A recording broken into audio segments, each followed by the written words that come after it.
అందరికీ షలోం. ప్రియమైన వారులారా, మరి ఈ సమయంలో మనము లేవియ కాండము 23వ అధ్యాయము 15వ వచనము నుండి 16వ వచనం వరకు మనము ధ్యానం చేసుకుందాము.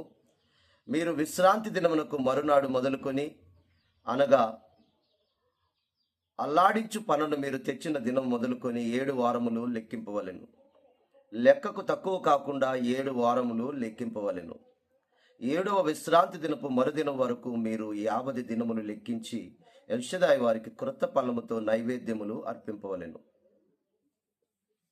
ప్రియమైన వారులారా, ఈ లేవియ కాండము 23వ అధ్యాయము 15-16 వచనాలను మనం జాగ్రత్తగా పరిశీలన చేసినట్లయితే ఎలోహిం వారు ఏం చెప్తున్నారంటే, విశ్రాంతి దినమునకు మరునాడు మొదలుకొని పన అల్లాడించు దినము మొదలుకొని అని చెప్తూ ప్రియులారా 50 దినాలు లెక్కించమని చెప్తున్నారు. 7 వారాలు లెక్కించి 50వ దినమున మరి పండుగ చేయమని సెలవిస్తూ ఉన్నారు. ఈ యొక్క కౌంటింగ్ ఎక్కడి నుంచి మొదలవుతుందంటే, పస్కా పులియని రొట్టెల పండుగ 7 దినములు.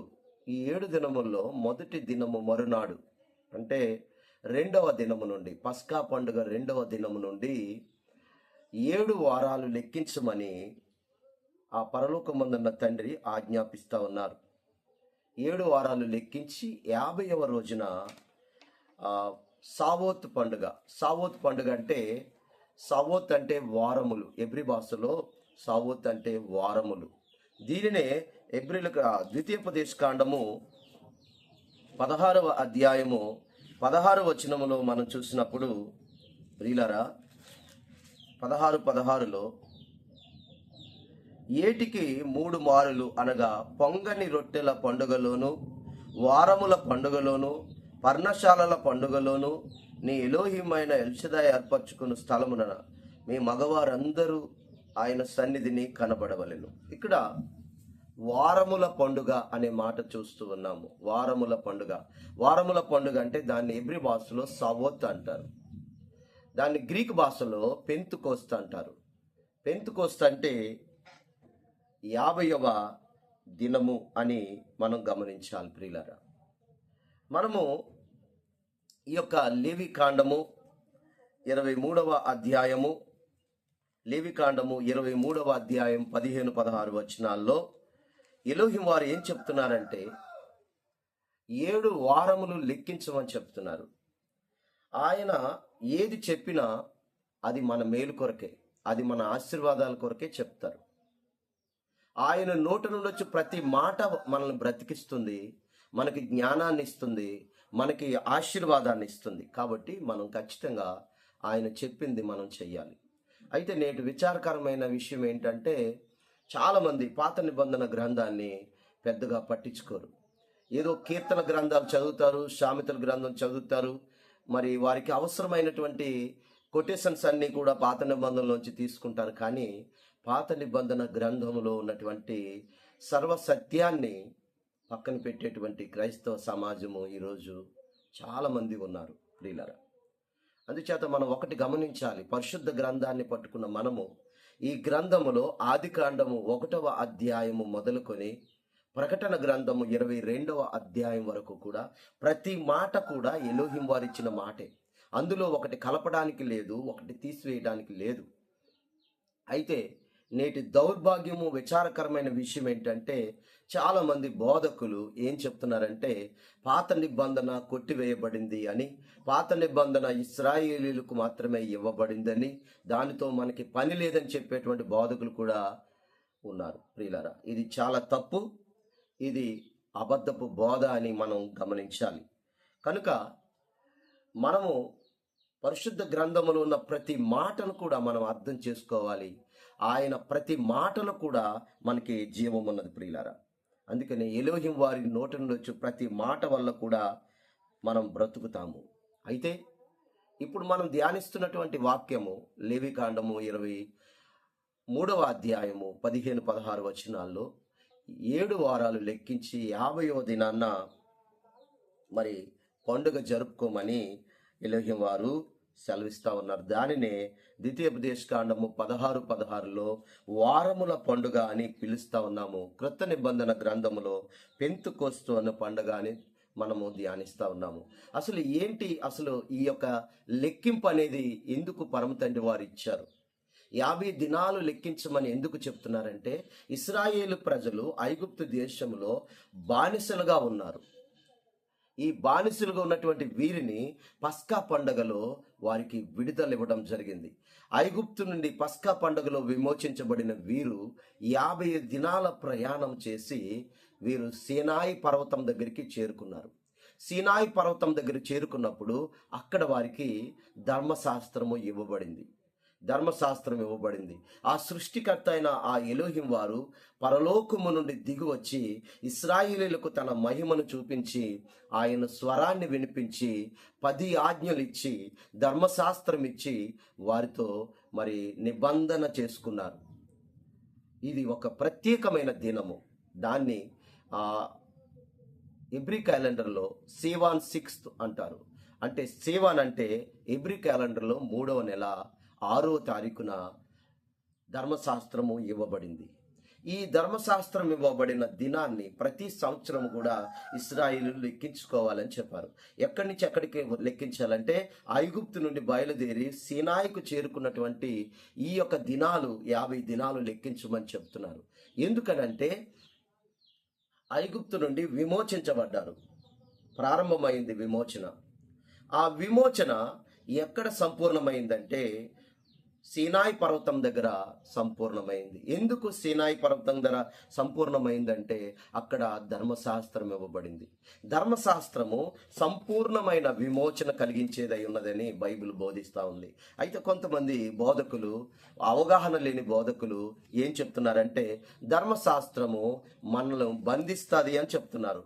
లేదు ప్రియులరా, ధర్మశాస్త్రము బంధించేది కాదు, ధర్మశాస్త్రము మనకి విమోచన ఇచ్చేది అనేది లేఖనాలు తెలియజేస్తూ ఉన్నాయి. క్రొత్త నిబంధన గ్రంథములో యాకోబు రాసిన పత్రిక 1వ అధ్యాయము 25వ వచనములో,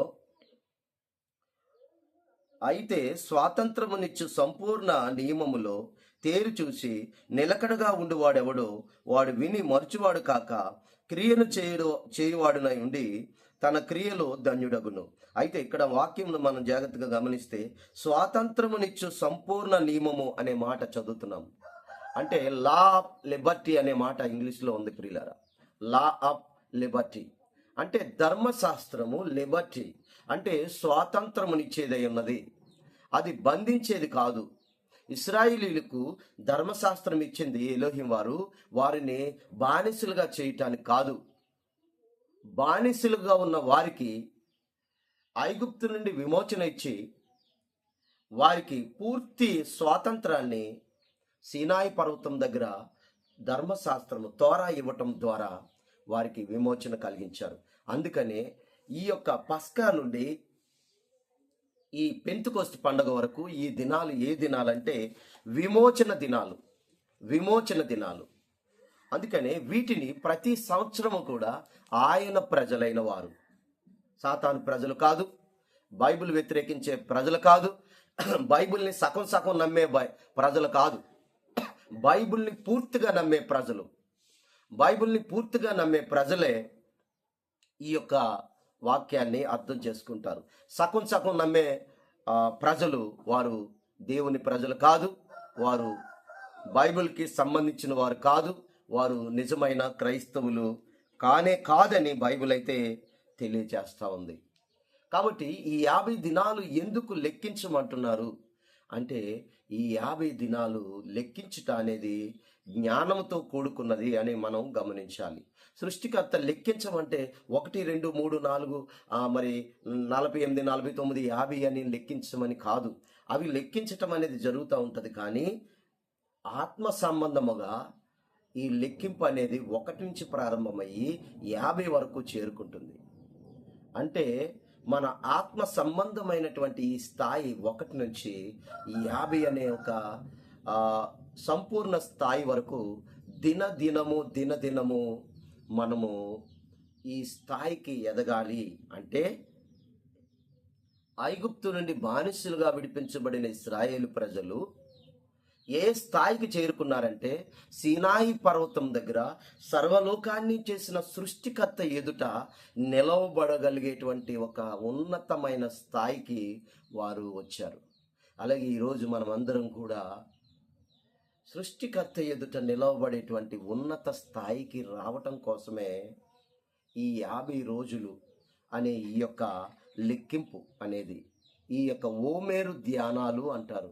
ఎబ్రి భాషలో ఓమేరు ధ్యానాలు అంటారు. ఇశ్రాయేలు ప్రజలు ప్రతిరోజు కూడా ఓమేరు ధ్యానం చేస్తారు. ఈ ఓమేరు అనేటువంటిది మనకి నిర్గమకాండం 16:16లో కనబడుతుంది. ఓమేరు అనేటువంటిది ఒక కొలత. దేనికి కొలత అంటే మన్నాను గుచ్చిన కొలత. మన్నా ఇజ్రాయేలు ప్రజలు అరణ్యములో ఉన్నంత కాలము భుజించారు.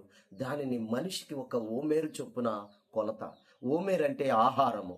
అలాగే ఈరోజు వాక్యము ఆహారమైనది.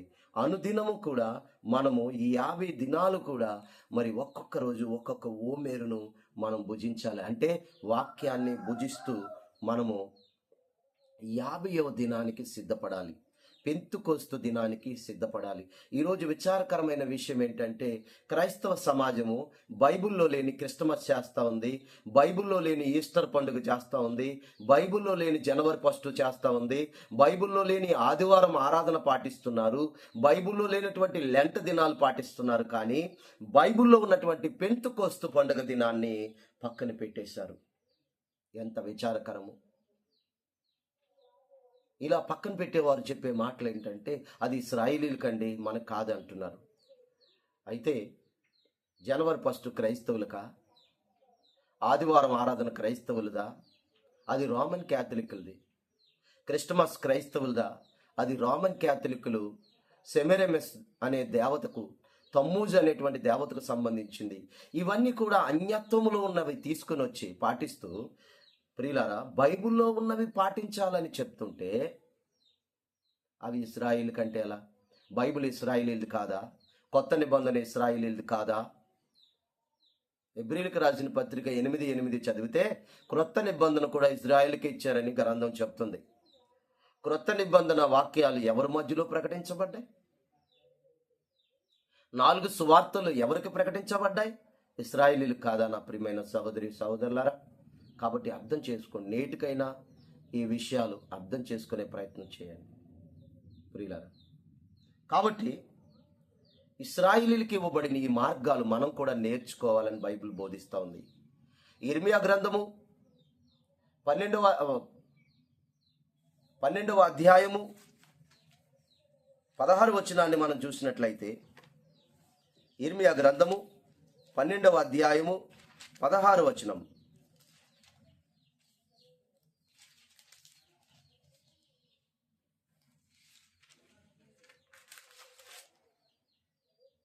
బయలుతోడని ప్రమాణం చేయుట వారు నా ప్రజలకు నేర్పినట్లు, ఎల్షదాయ్ వారి జీవముతోడని నా నామమును బట్టి ప్రమాణం చేయుటకై తాము నా ప్రజల మార్గములను జాగ్రత్తగా నేర్చుకుని నేడల వారు నా ప్రజల మధ్య వర్ధిల్లుదురు. మనం నేర్చుకోవాల్సినవి ఏవి నేర్చుకోవాలి? రోమన్ క్యాథలిక్కులు వాళ్ళు ప్రవేశపెట్టినటువంటి తప్పుడు ఆచారాలు కాదు మనం నేర్చుకోవాల్సింది. ఇశ్రాయేలీలు చేసే ఆచారాలు మనం నేర్చుకోవాలి. ఇశ్రాయేలీలకు ఇవ్వబడిన ఈ బైబిలు మనం పాటించాలి ప్రియులారా. కాబట్టి ఆ మార్గాలు మనం జాగ్రత్తగా నేర్చుకోవాలి. కాబట్టి ఇప్పుడు మనం నేర్చుకుంటున్న ఒక మార్గం ఏమిటంటే ప్రియులారా, 50 దినాలు లెక్కించుట. ఈ లెక్కించుటలో ఏమున్నది అని బైబిల్ చెప్తుందంటే జ్ఞానం ఉన్నది అని చెప్తుంది. మీ అందరికీ ఒక వాక్యం బాగా తెలుసు ప్రియులారా. ఏంటి అంటే, కీర్తన గ్రంథము 90వ అధ్యాయము 90వ కీర్తన 12వ వచనాన్ని మనం చూసినట్లయితే అక్కడ లెక్కించుటను గూర్చిన విషయం రాయబడి ఉన్నది. లెక్కించుటను గూర్చిన విషయం 9వ అధ్యాయం 12వ వచనం. కీర్తనల గ్రంథము 90వ అధ్యాయము 12వ వచనం. మాకు జ్ఞాన హృదయము కలుగునట్లు చేయము, మా దినములు లెక్కించుటకు మాకు నేర్పుము. 2 పాయింట్లు ఇక్కడ మనం చూస్తే ఈ వాక్యంలో, మాకు జ్ఞాన హృదయము కలుగునట్లు చేయము. మా దినములు లెక్కించుటకు మాకు నేర్పుము. జ్ఞాన హృదయం ఎక్కడ దొరుకుతుంది? జ్ఞాన హృదయము ఎలాగ మనకి వస్తుంది? అసలు జ్ఞానము ఎక్కడ ఉంది? ప్రియులారా, జ్ఞానము ఎందులో ఉంది అనేది మనం తెలుసుకోవాలి. ఎందుకంటే ఇక్కడ మోషే రబ్బీని వారు ఎలోహిం వారికి ప్రార్థిస్తున్నారు. ఏమని ప్రార్థిస్తున్నారు? మాకు జ్ఞాన హృదయము కలుగునట్లు చేయము అని అడుగుతున్నారు. జ్ఞాన హృదయం ఎలా కలుగుతుంది అనేది మనం చూస్తే ప్రియులారా, ద్వితీయోపదేశకాండము 4వ అధ్యాయము, ద్వితీయోపదేశకాండము 4వ అధ్యాయము 6వ వచనం, ఈ కట్టడలన్నిటినీ మీరు గైకొని అనుసరింపవలెను, వాటిని గూర్చి విను జనముల దృష్టికి అదే మీకు జ్ఞానము. ఎంత గొప్పగా ఈ వాక్యం చెప్తుంది చూడండి. ఆయన కట్టడలు ఎక్కడున్నాయి? ఆయన ఆజ్ఞలు ఎక్కడున్నాయి? ఆయన విధులు ఎక్కడున్నాయంటే ధర్మశాస్త్రములో ఉన్నాయి. ధర్మశాస్త్రము ఎందుకు ఇచ్చారంటే తన ప్రజలకు జ్ఞానము. ఆయన తన ప్రజలు జ్ఞానము కలిగి ఉండటానికి ధర్మశాస్త్రం ఇచ్చారు. ప్రియులారా, అదే అందులో జ్ఞానం ఉన్నది. ఆ ధర్మశాస్త్రం ఎప్పుడు ఇవ్వబడింది? 50వ దినాన్ని ఇవ్వబడింది. దాన్నే సవోత్ అని అంటారు హెబ్రీ భాషలో, గ్రీకులో పెంతుకోస్తు అన్నారు. ప్రియులారా, అదే మీకు వివేకము. వారు చూసి నిశ్చయముగా ఈ గొప్ప జనము జ్ఞాన వివేకములు గల జనమని చెప్పుకొందురు. ఏ జనము? 8వ వచనం, మరియు నేడు నేను మీకు అప్పగించుచున్న ఈ ధర్మశాస్త్రం అంతటిలోనున్న కట్టడలను నీతి విధులు గల గొప్ప జనమేది? నీతి విధులు, ధర్మశాస్త్రం ఇవ్వబడిన జనాంగం ఏది అంటే ఇశ్రాయేలీల ప్రజలు. రోమన్ క్యాథలికులు కాదు, మరి వేరే సమాజం కాదు. ఇశ్రాయేలు ప్రజలకు జ్ఞానమైన తోరా ఇవ్వబడింది. అందుకని ఈరోజు ప్రపంచములో వారు జ్ఞానవంతులుగా వారు వెలుగొందుతున్నారు. ఎక్కడిది వారికి ఆ జ్ఞానం? ఎక్కడి నుంచి వారు పొందుకున్నారు? ఎక్కడ నుండి వారి జ్ఞాన హృదయం కలిగిన వారు అయ్యారంటే వారు సీనాయి పర్వతం మీద మోషే రబ్బీను ద్వారా ఇవ్వబడినటువంటి ఆ తోరా అయిన ధర్మశాస్త్రాన్ని వారు ధ్యానిస్తూ ఉంటారు. అందులో వారు జ్ఞానాన్ని పొందుకుంటూ ఉన్నారు. అందుకనే జ్ఞానం ఎక్కడుందంటే ధర్మశాస్త్రంలో ఉంది. ఆ ధర్మశాస్త్రం ఇవ్వబడిన దినమే పెంతుకోస్తు దినము. ప్రియులారా, ఆ దినము కొరకు ప్రతిరోజు కూడా ఆ 50వ రోజు ఎప్పుడు వస్తుందని 1వ రోజు నుండి దాని కొరకు కనిపెట్టుచు ప్రతిరోజు కూడా మరి ఒక అంశాన్ని, బైబిల్ అంశాన్ని ధ్యానించాలి. 7 వారాలకు 7 ధ్యానాలు ఉన్నాయి. 7 ధ్యానాలు అంటే ఒక వారానికి సంబంధించినటువంటి ధ్యానాలు. అలాగే 7 వారాలకి 49 ధ్యానాలు వారు ఇశ్రాయేలు ప్రజలు చేస్తూ ఉంటారు ప్రతిరోజు కూడా. ఎందుకనంటే ఆ తోరా ఇవ్వబడిన ఆ గొప్ప దినము వారు ప్రతి సంవత్సరం జ్ఞాపకం చేసుకుంటారు. ఎందుకంటే జ్ఞానం లేకపోతే ఈ భూమి మీద మన మనుగడ సాగదు ప్రియులారా. ఏ జ్ఞానము అది అంటే పరలోకము నుండి వచ్చిన జ్ఞానము. ఆయన ధర్మశాస్త్రం ఇవ్వడానికి పరలోకము నుండి దిగి వచ్చారు. కాబట్టి ఆ జ్ఞానము, ధర్మశాస్త్రములో ఉన్న జ్ఞానము అది భూ సంబంధమైన జ్ఞానము కాదు, అది పర సంబంధమైనటువంటి జ్ఞానము అని మనం గమనించాలి ప్రియులారా. అందుచేత మనమందరం గమనించినట్లయితే ప్రియులారా, ఆ యొక్క జ్ఞానాన్ని మనము పొందుకోవాలి. ఆ జ్ఞానాన్ని పొందుకోవాలి. అందుకనే మా దినములు లెక్కించుట మాకు నేర్పు అనే మాట రెండవదిగా మనం చూస్తూ ఉన్నాం. కీర్తన 90:12లో మొదటిది జ్ఞాన హృదయం కలుగునట్లు చేయమని అడుగుతా ఉన్నాడు. రెండవది మా దినములు లెక్కించుటకు మాకు నేర్పించు అని చెప్తున్నాడు. ఏంటి లెక్కించుట? వాక్యములో ఉన్నటువంటి సారాంశాన్ని మనము పొందుకోవటం. కాబట్టి ప్రతిరోజు కూడా ఓమేరు అనేటువంటి ఒక కౌంటింగ్ ఉంది బైబిల్లో, అది మనము చేయటం. ఇలా మనము చేయటం ద్వారా ప్రతిరోజు కూడా వాక్యము చేత ఉదక స్నానం చేయబడతాము. వాక్యములో ఉన్నటువంటి జ్ఞానాన్ని మనము పొందుకోగలుగుతాం. ఈ పస్కా నుండి పెంతెకొస్తు వరకున్న 50 దినాలుకున్న ప్రత్యేకతను మనం కొత్త నిబంధనలో కూడా చూడవచ్చు.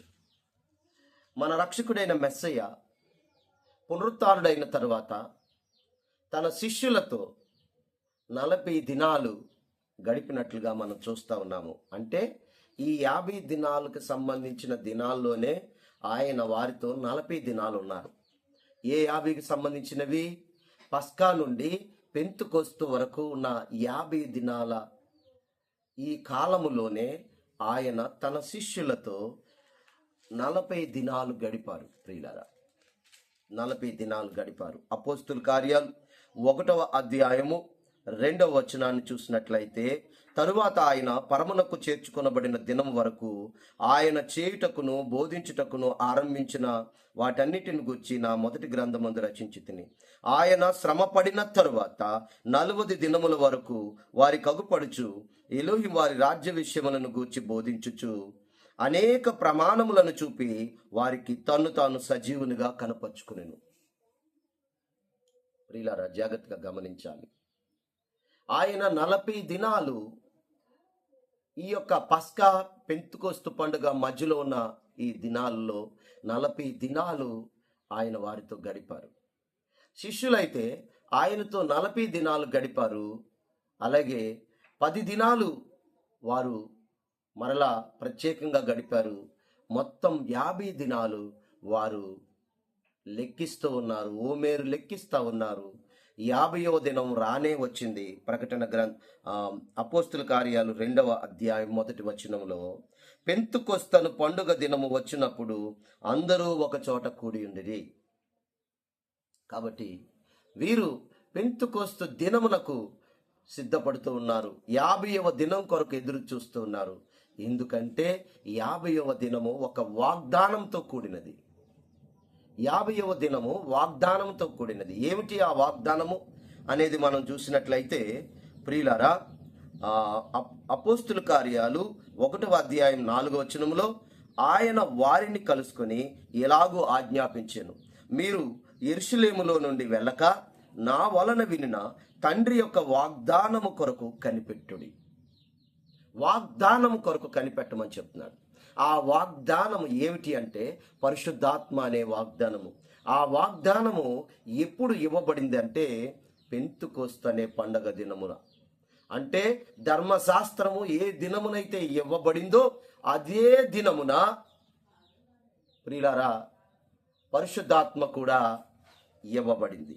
కాబట్టి ధర్మశాస్త్రం ఇవ్వబడిన దినాన్న పరిశుద్ధాత్మ కూడా ఎందుకు ఇవ్వబడింది అనేటువంటిది మనమందరం కూడా గమనించినట్లయితే, ప్రియులారా, ధర్మశాస్త్రములో జ్ఞానం ఉన్నది, పరిశుద్ధాత్మలో కూడా జ్ఞానం ఉన్నది. ధర్మశాస్త్రములో జ్ఞానం ఉన్నది, పరిశుద్ధాత్మలో జ్ఞానం ఉన్నది. కాబట్టి ధర్మశాస్త్రములో ధ్యానం ఉన్నదని మనం ఎక్కడ చదివాము? ద్వితీయోపదేశకాండము 4వ అధ్యాయం 6 నుండి 8 వచనాల్లో చదివాము. పరిశుద్ధాత్మలో జ్ఞానం ఉన్నదని ఎక్కడ చదువుతున్నాము? యెషయా గ్రంథము 11వ అధ్యాయము, యెషయా గ్రంథము 11వ అధ్యాయము 2వ వచనం, ఎల్షదాయి ఆత్మ జ్ఞాన వివేకములకు ఆధారమగు ఆత్మ. చూసారా? ఆలోచన బలమునకు ఆధారమగు ఆత్మ. ఆత్మ జ్ఞాన వివేకములు కలిగినటువంటిది పరిశుద్ధాత్మ. అది వాక్యానుసారంగా మనం జీవించటానికి పరిశుద్ధాత్మ మనకి సహాయపడుతుంది. అది మనం ఎలా చెప్పగలము? యోహాను సువార్త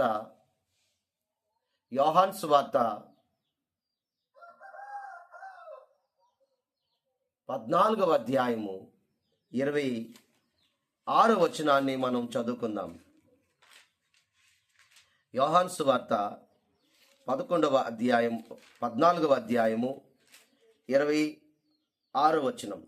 ఆదరణకర్త అనగా తండ్రి నా నామమున పంపబోవు పరిశుద్ధాత్మ సమస్తమును మీకు బోధించి నేను మీతో చెప్పిన సంగతులన్నిటినీ మీకు జ్ఞాపకము చేయును. పరిశుద్ధాత్మ దేనిని జ్ఞాపకం చేస్తుందంటే వాక్యాన్ని జ్ఞాపకం చేస్తుంది. వాక్యానుసారంగా నడవటానికి మనకి సహాయం చేస్తుంది. అందుకనే ఆ యొక్క సావతు పండగ లేక పెంతుకోస్తు పండగనే ధర్మశాస్త్రం ఇవ్వబడింది. అదే పెంతుకోస్తు పండగన పరిశుద్ధాత్మ కూడా ఇవ్వబడింది. దీని మూలం ఏమిటంటే మరి వాక్యము మనలను పరిపూర్ణంగా మారుస్తుంది.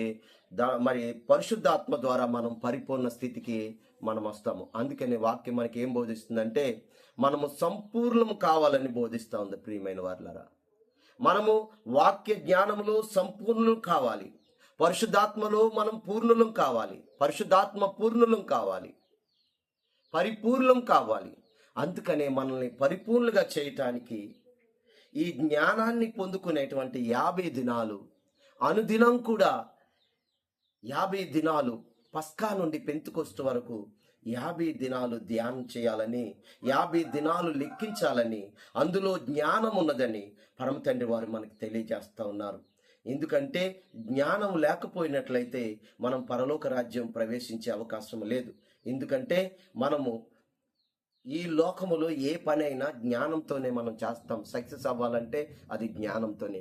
అలాగే మనం పరలోకం చేరాలంటే పరలోక జ్ఞానం మనలో ఉండాలి. ప్రియులారా, పరలోక జ్ఞానం ఇవ్వబడిన దినాలే ఈ యొక్క 50 దినాలు. పరలోక జ్ఞానం పొందుకోవటం కొరకు పరమ తండ్రి వారు మనల్ని సిద్ధపరుస్తున్నారు. కాబట్టి దయచేసి మనం అందరం కూడా